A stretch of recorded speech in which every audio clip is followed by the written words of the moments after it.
doctor. You might better know him as Ron Paul, the presidential candidate, but he is a doctor by training. So, Dr. Paul, what do you make of this?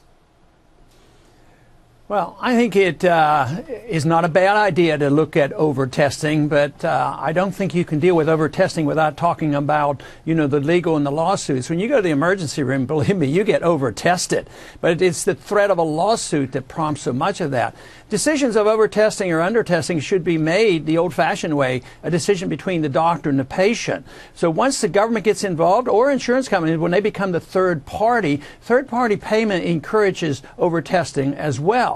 And when that happens, then there's a sort of a type of a rationing. The insurance company will ration by making you get pre-approval and dictate how you practice medicine. But when the government gets involved, and I think this might be trying to head off the rationing and the concern about over-expenditures. Well, see, that's exactly what, mastermind. Right. That was my follow-up question, whether that is what's going on here. And these doctors, in other words, this group is saying, all right, ahead of that, here's this.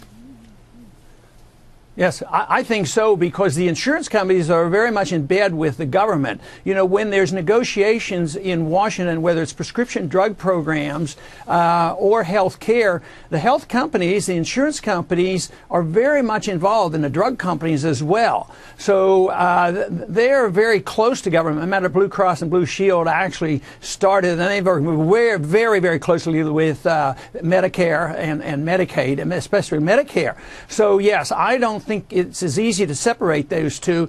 But if doctors and the patients had the control, and the patients spent their early money, and if they had these medical savings account and they go to the doctor and decide, on this, that's who's supposed to be making these decisions, not blanket decisions. But our professional groups, I'm an OB doctor. If I got a recommendation medically, that would influence me in my thinking.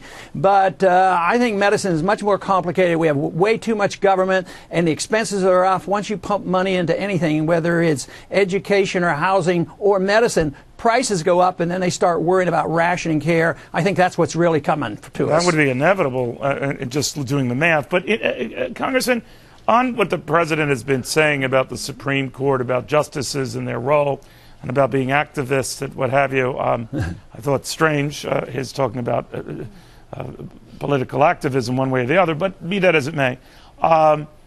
I'm beginning to think that someone has told him on the court he's going to go down on this. I don't know if that's right.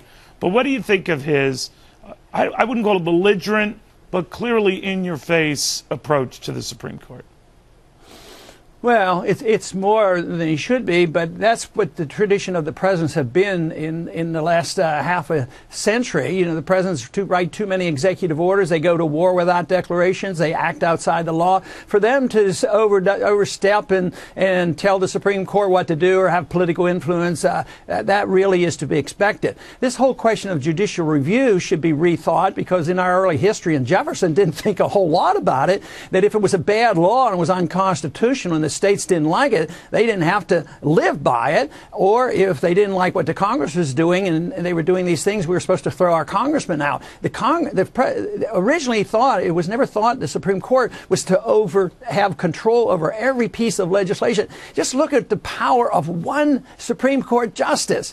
One justice can make all the difference in the world on this. Let's say they were trying to do some good and one justice ruled against it and canceled it all out. Well, it was never meant to have that much power. Justice Kennedy is in that role, right?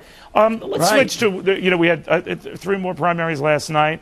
You didn't win any of them. You have yet to win one. You come close in a lot of them, sir. But it's a tough sledding for you now, is it not? Is it your view that Mitt Romney is the inevitable nominee now? Well, he's getting pretty close to that, but the straw votes aren't the final tally. The tally are the delegates, and we have several states. It's up to 6 where we can possibly win the plurality in those states and carry those delegations. So, yes, it's a challenge, but, we're fighting the lack of coverage that we get. Last night, we had 6,200 show up at Chica at the university. So I looked at the internet today to find out how. Crowd. Yeah.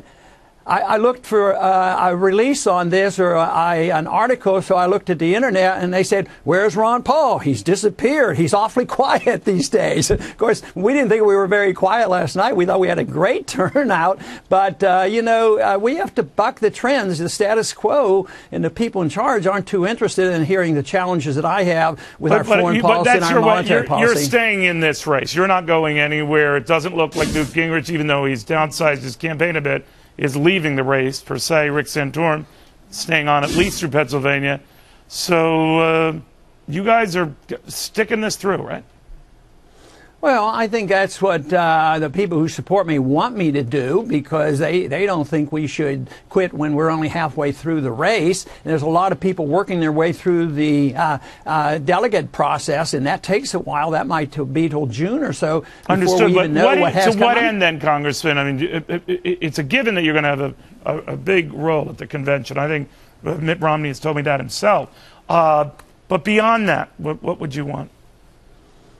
Well, what I want is to live in a free country, and I believe we're going in the wrong direction. I think we do more harm to ourselves than any threat from any outside force. We undermine our civil liberties. We're bankrupting our country. Our financial situation is much worse than the people really understand, and we fight wars that we shouldn't be fighting. So this is what I want to change, and we're getting the support, especially from the young people, and they don't like what they're getting. And I think we're in the midst of a real serious intellectual revolution in this country, and not only because people are changing their mind, but the system we have is failing. I think more and more people are realizing that the foreign policy is a failure, monetary policy is failing, the Federal Reserve is failing, and this debt crisis is a symptom of a total failure. Well, I'm not blowing you smoke, Congressman, but I've covered you for many years now.